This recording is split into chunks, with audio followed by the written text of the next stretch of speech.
less than EP data end equals 275 data start equals 70 greater than. Hey everyone, let's take a moment to talk about what's happening in the mortgage world right now.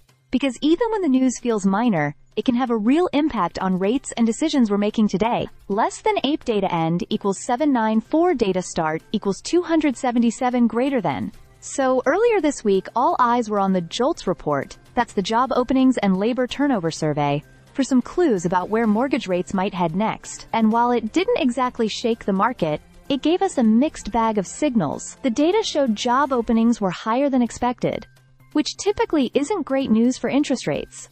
Why? Because more job openings can suggest a stronger economy, and that tends to push rates less than M data end equals 729, data start equals 725, greater than up, as investors anticipate inflationary pressure and Fed responses. Less than P data end equals 1371, data start equals 796 greater than. But here's the twist. Job quits dropped, which is actually positive for rates. Fewer quits mean workers are sticking with their jobs, signaling less wage pressure. That's the kind of cooling in the labor market the Fed likes to see when it's trying to keep inflation in check. So in essence, we got one piece of data pushing rates one way and another pulling in the opposite direction. The result? Not much movement overall. Mortgage-backed securities, that is MBS, took a hit right after the report, but then rebounded, with the 10-year Treasury yield ending nearly flat on the day. Less than P data end equals 1718. Data start equals 1373 greater than. Now if you're keeping an eye on rates, say for a refinance or home purchase, you'll be interested to know that the average 30-year fixed mortgage rate dipped slightly to less than strong data end equals 1551.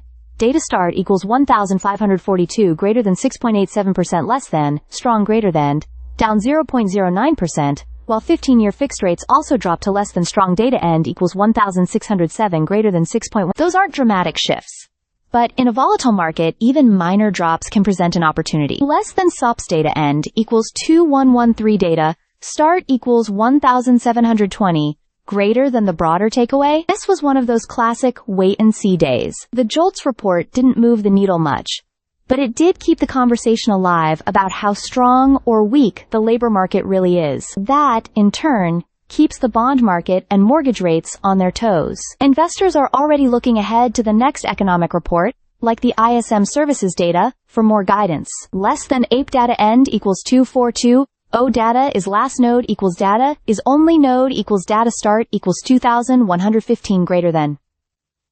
In the meantime, if you're a homebuyer or homeowner weighing your options, this kind of relatively stable market might be a good moment to get a rate quote or lock something in. The bond market didn't cheer or panic today, and in these uncertain times, that kind of calm might just be the best news of all. Stay subscribed for more videos.